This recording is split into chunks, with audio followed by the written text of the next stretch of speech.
Hey yogis, this is Renee at Black Sheep Yoga. Today I wanted to talk a little bit about Who Am I Meditation, which allows us to get beyond the limited idea of self. And there's a great chapter in this book, A Path with Heart. So if you have the book, I really recommend the chapter No Self or True Self. But for a really short breakdown, I'll read you a summary of what Who Am I is. In many spiritual traditions, repeatedly asking yourself the question, who am I, or a variation such as, who is carrying this body, is the central practice offered for awakening. Teachers like Ramana Maharshi and great Zen masters from China and Japan have used the repetition of this simple and profound question to guide students to discover their true nature. In the end, it is a question we must all ask ourselves. Without being aware of it, you take many things as your identity, your body, your race, your beliefs, your thoughts. Yet very quickly, with sincere questioning, you will find yourself sensing a deeper level of truth. And I think this is true for all of us, more at some periods in our life than others. But when you think of that limited idea of self, I think of a short story of myself in my early 20s. I highly identified with being a photographer, and I would spend my weekends doing these projects, and I was set on only using film. Digital cameras totally available, but I was like, I'm a real photographer, I only use film.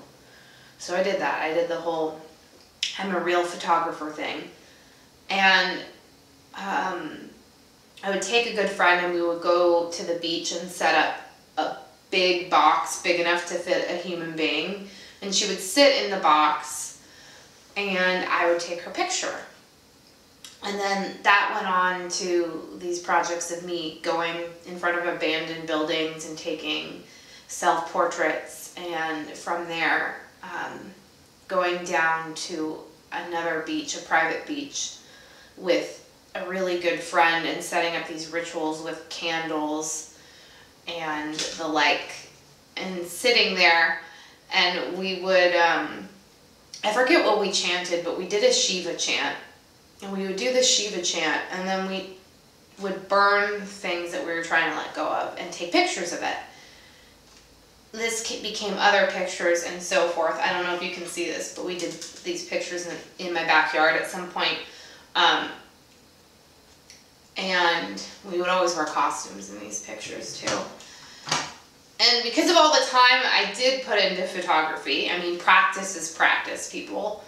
I eventually got into art school, and when I got in, it was like I was searching for something to validate me. And I'd become so attached to that idea of being a photographer that I decided to apply to school, even though, like, kind of deep in my core, I didn't want that thing. So I got into school for photography, and I was torn because my ego was so attached.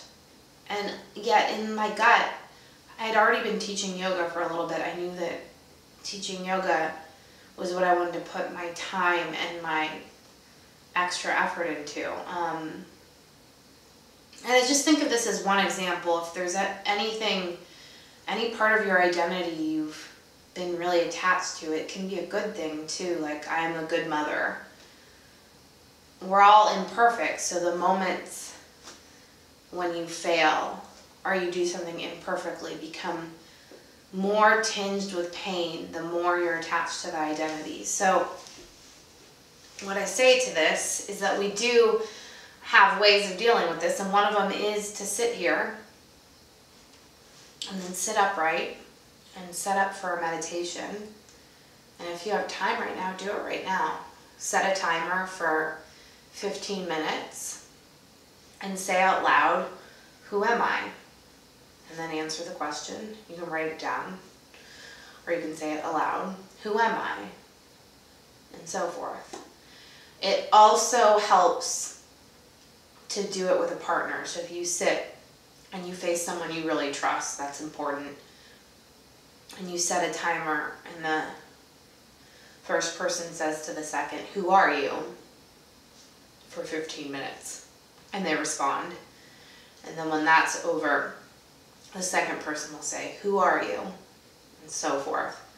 So try it. See what you think. If you do try it, leave a comment. Let me know. And I hope to see you next week. Namaste.